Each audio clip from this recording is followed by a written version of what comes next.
जो चेरनीहिव में ये खबर आई है धमाके को लेकर, वहां पर यूक्रेन कह रहा है कि हमने वहां पर टैंक तबाह कर दिए हैं। ये पीस टॉक और साथ में पैरेलल वॉर, इसका एनालिसिस कैसे कर रही हैं आप?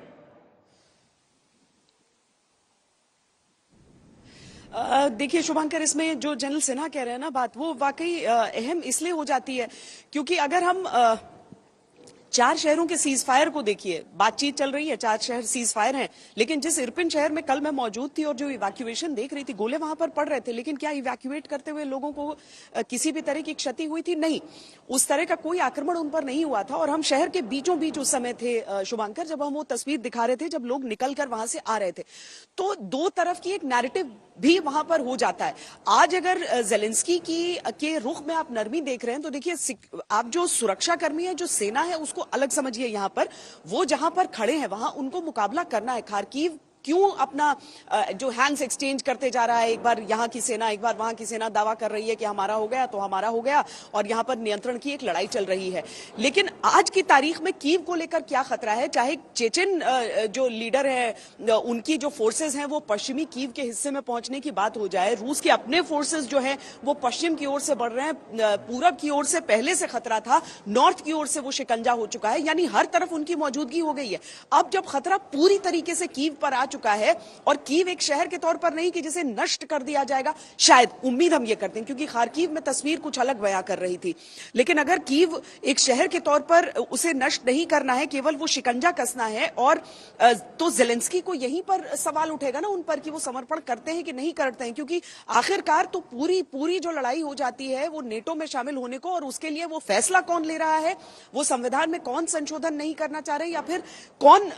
जो वेस्ट है उसके साथ ज्यादा दोस्ती दिखाना चाहता है, तो जेलेंस्की पर आकर वो लड़ाई टिक जाती है। तो ऐसे में उनका सॉफ्ट पड़ना कीव की घेराबंदी से सीधे जो उसका रिश्ता होता है वो बैठ जाता है। जी, विशंबर दयाल सर, यही बात मैं आप तक ला रहा हूं कि जो कीव की घेराबंदी है, कीव पर हमला ना करना, मुझे काबुल याद आता है। काबुल जिस दिन ढहा उस दिन हमने ये मान लिया कि अफगान फोर्सेस, सरकार वहां ढह गई। एक बड़ी खबर आ रही है, इसके बाद इस पॉइंट पर हम बात करेंगे। खबर यह है, इस वक्त आपको बता दें कि खुफिया ऑपरेशन चलाने के फिराक में रूस है। अब ये भी एक नई बात निकल कर आ रही है कि यूक्रेन ये दावा कर रहा है कि देखिए, किसी प्रकार का खुफिया ऑपरेशन जो है वो चलाया जा सकता है, और ये खुफिया ऑपरेशन जो है ये क्रीमिया के रास्ते यहां पर चलाया जा सकता है। तो सर, एक सवाल तो ये कि क्या ये समझने में काफी देरी नहीं हो गई यूक्रेन को? क्योंकि अगर सिलेक्टेड टारगेट पर हमला हो रहा है तो वो बिना खुफिया जानकारी के तो हो नहीं सकता, एक सवाल। और दूसरा, जैसा कि मैं जिक्र कर रहा था, काबुल के ढहने का मतलब अफगानिस्तान की सरकार का ढहना, कीव के ढहने का मतलब भी क्या यही था? इसीलिए बार्गेनिंग के लिए पुतिन ने कीव की घेराबंदी की, और अब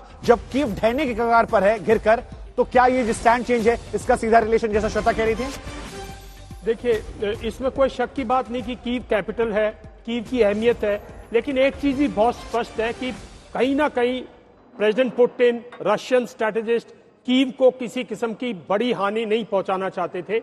और खार्किव वगैरह में जो हमें नुकसान देखने को मिला है, शायद वो ये समझते हैं कि वो कैपेबल हैं उसको रीबिल्ड करने में, लेकिन कीव का डिस्ट्रक्शन का मतलब है आप दोबारा से उसको बनाने में आपको और कम से कम भी एक आधी सदी लग सकती है। आपने नुकसान की बात की, देखिए 4 शहर हम दिखा रहे हैं, इरपिन, खार्किव, सूमी, यहाँ पर आप देख सकते हैं 4 हर तरह से तबाह करके रख दिया है। और दूसरी बात जो आपने कही, ये जो तबाही है, इसमें एक चीज स्पष्ट आती है कि कहीं ना कहीं खुफिया ऑपरेशन तो शुरुआत ही उनसे हो रखी है। स्ट्रैटेजिक टारगेट पर 2 तरह की लड़ाई अब तक बिल्कुल स्पष्ट सामने आई है। एक, कंप्लीट बम्बार्डमेंट बैलिस्टिक मिसाइल्स के जरिए, दूसरा सेलेक्टिव एयर स्ट्राइक्स,